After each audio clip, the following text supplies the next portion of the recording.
नमस्ते friends, gardening with वंदना में आपका स्वागत है।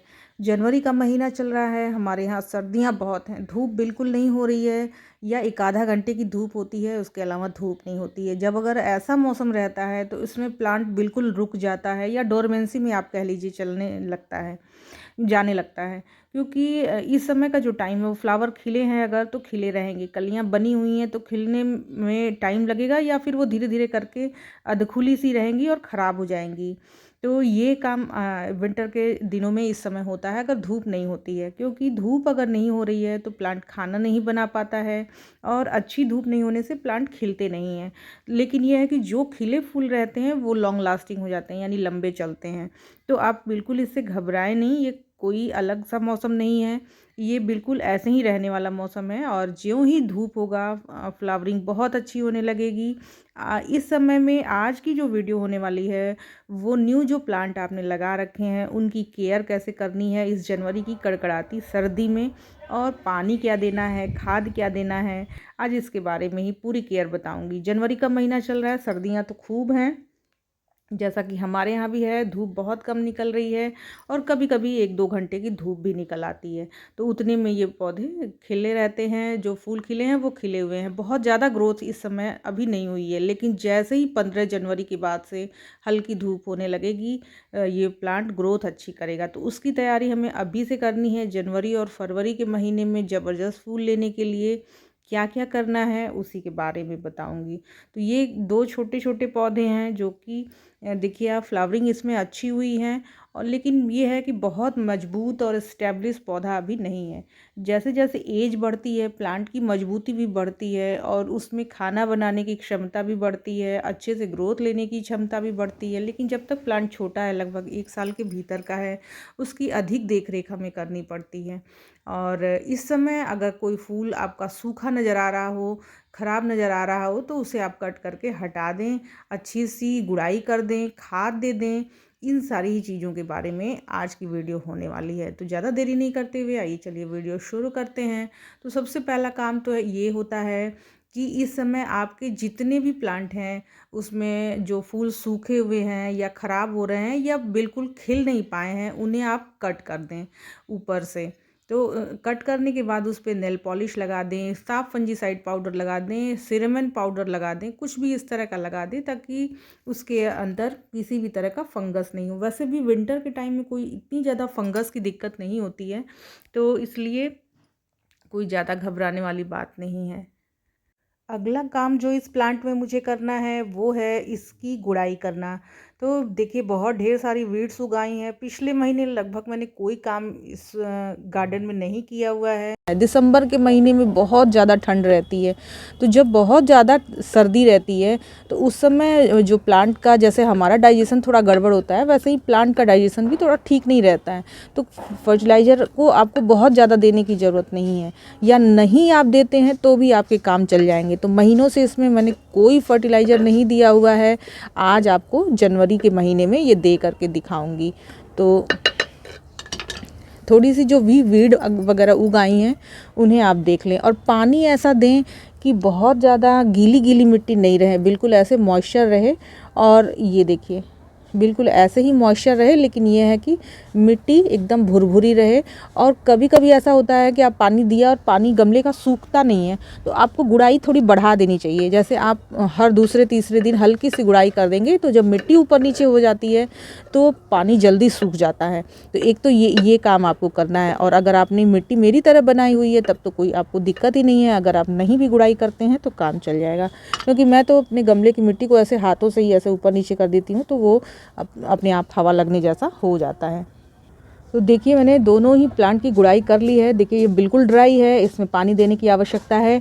और इस वाले प्लांट में आज पानी नहीं भी दिया जाएगा, कल देते हैं तो भी चलेगा, और इसमें देने की आवश्यकता है। ये देखिए बिल्कुल ड्राई है।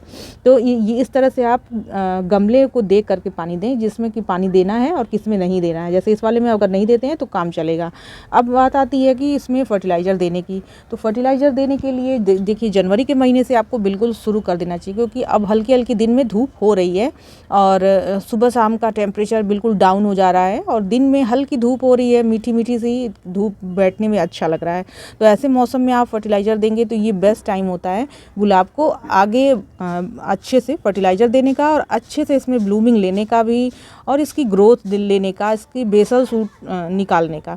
तो इस समय हम फर्टिलाइज़र देते हैं तो ये सारे काम हो जाएंगे। बेसल सूट पे मैं अलग से एक वीडियो आपको बना के दूंगी, और फिलहाल तो अभी इसमें क्या फर्टिलाइज़र देते हैं और उसका क्या रिज़ल्ट होगा वो आप आने वाली वीडियोज़ में देखिए। तो ये फर्टिलाइज़र बहुत ही लॉन्ग लास्टिंग है और गुलाब के लिए तो बिल्कुल वरदान है। तो इसे बनाने का तरीका मेरे चैनल पे है, वीडियो आपको डिस्क्रिप्शन में मिल जाएगी, मैं बता दूंगी। तो पहले तो आप इसको देने से पहले गुड़ाई कर लें अपने प्लांट की, और बहुत छोटा सा चम्मच मैंने लिया हुआ है, बिल्कुल चाय का चम्मच। तो एक प्लांट में 5 ग्राम देना सफिशियंट रहता है। इसमें लगभग सभी चीज़ें हैं जो कि गुलाब के पौधे के लिए चाहिए होती हैं। इसके अलावा अगर आप कुछ भी नहीं देंगे तो भी ये प्लांट बहुत बूस्ट करेगा। लेकिन इसके साथ साथ एक फर्टिलाइज़र आपको और बताऊंगी जो कि आप देते हैं तो वो आपके जो गुलाब के पौधे हैं उसमें आपको बेस्ट रिजल्ट मिलेगा। तो पहले तो मैं ये लगभग 5 ग्राम के करीब में दूंगी। एक प्लांट में आप देना, ज़्यादा नहीं देना है। और इसमें कई तरह की खादें मिली हुई हैं, और कुछ ऑर्गेनिक है और कुछ केमिकल खाद है, जिससे कि इसमें बहुत ही अच्छी सी ब्लूमिंग होगी। और यही एक कारण है कि देखिए इतने छोटे से प्लांट में कितनी भर भर के ब्लूमिंग है। और ये वाला जो गुलाब है ये मोहाना इसका नाम है, और बहुत ही प्यारे इसके कलर हैं। ये प्लांट जब बड़ा होकर के फ्लावरिंग करेगा तो इसमें बहुत ढेर सारे एक साथ फूल आएंगे। इस जनवरी के महीने में मैंने ज़्यादातर देखा है कि ब्लाइंड शूट भी आ रहे हैं, क्योंकि जैसे धूप अच्छी नहीं निकल रही है, प्लांट को अच्छा पोषण नहीं मिल पा रहा है। क्योंकि कितना भी हम खाना दे लें, जब तक धूप अच्छे से नहीं होगी प्लांट खाना नहीं बना पाएगा।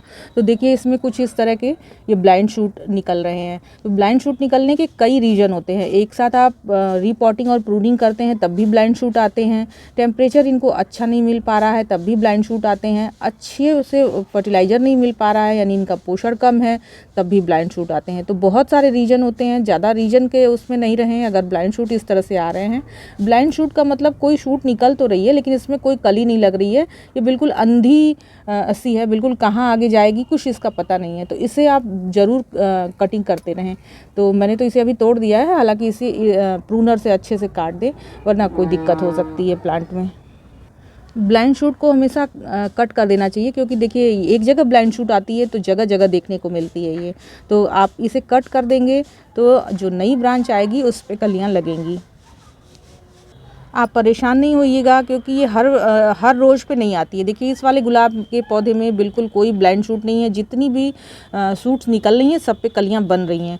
ये येलो गुलाब में मुझे ऐसा लगता है कि ज़्यादा जो पीले रंग के गुलाब होते हैं उसमें ब्लाइंड शूट ज़्यादा आते हैं। कुछ ऐसा ही है, क्योंकि मेरे पास एक और येलो कलर के गुलाब हैं उसमें भी बहुत सुंदर फूल आते हैं, लेकिन यह है कि उसमें भी ब्लाइंड शूट की समस्या रहती है। तो इसीलिए आपको परेशान होने की ज़रूरत नहीं है कि आप सभी प्लांट्स में ज़रूरी नहीं है कि ब्लाइंड शूट आए, किसी किसी प्लांट्स में ब्लाइंड शूट की समस्या रहती है। अब बात करते हैं इस पे इतनी ठंड में फोलियर स्प्रे किस चीज़ का करें जिससे कि हमारे जो पौधे हैं, धूप कम होती है तो पेस्ट अटैक भी थोड़े बहुत लगते हैं।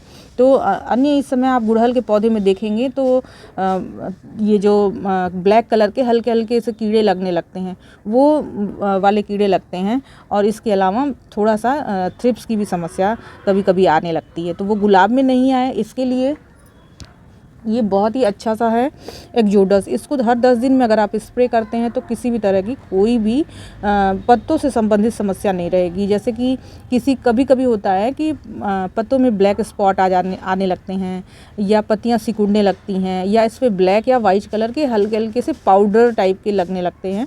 तो वो जितनी भी समस्याएँ हैं वो लगभग इस एक्जोडस से, बहुत ज़्यादा दवा मैं नहीं बताऊँगी, केवल इसी से कंट्रोल हो जाते हैं। तो इस समय हालांकि मेरे यहाँ पत्ते एकदम बिल्कुल फ्रेश हैं, कोई भी दिक्कत नहीं है, लेकिन फिर भी हफ्ते में या 10 दिन में का शेड्यूल बना लें, एक बार आप देते हैं तो उतने में ही ये पत्ते की समस्या कोई नहीं रहेगी। और जब रोग नहीं आते हैं गुलाब के पौधे में तो फ्लावरिंग बहुत ज़बरदस्त होती है। तो फर्टिलाइज़र पे काम करें, मिट्टी पे ध्यान दें, और किसी भी तरह का पत्तों में रोग नहीं लगने दें। तो ये काम अगर आप करते हैं तो आपके जो छोटे से भी गुलाब हैं, देखिए बिल्कुल एकदम 10 इंच के गमले में लगा हुआ है और बहुत छोटा सा प्लांट है, लेकिन एक साथ 10 से 15 फूल लगभग आए हुए हैं, ये देखिए। तो ऐसे ही करके इसमें फूल आते रहेंगे, यही सारे ही काम करने पे। फर्टिलाइज़र देने के बाद पानी आपको ज़रूर देना चाहिए। विंटर के टाइम में आप थोड़ा पोटाश, ऑर्गेनिक पोटाश भी आता है, अगर ये आपने सुपर मिक्स नहीं बनाया है तो इस समय ऑर्गेनिक पोटाश भी आप दे देते हैं। छोटे छोटे ब्लैक कलर के गोल दाने रहते हैं, वो एग्रीकल्चर शॉप में आपको मिल जाएगा, तो उसको भी देते रहने से उसके भी 20-25 दाने आपको देने हैं हर 15 दिन में एक बार। तो पोटाश क्या है कि ठंड से लड़ने की क्षमता देता है पौधों को। तो इस जनवरी के महीने में पत्तों से भी ज़्यादा फूल पाने के लिए ये सारे काम आप कर सकते हैं। तो वीडियो अच्छी लगी हो, इन्फॉर्मेटिव लगी हो तो इसे लाइक ज़रूर करिएगा। मेरे चैनल में नए हो तो सब्सक्राइब भी कर लीजिएगा इसी तरह की वीडियोस देखने के लिए। नमस्ते फ्रेंड।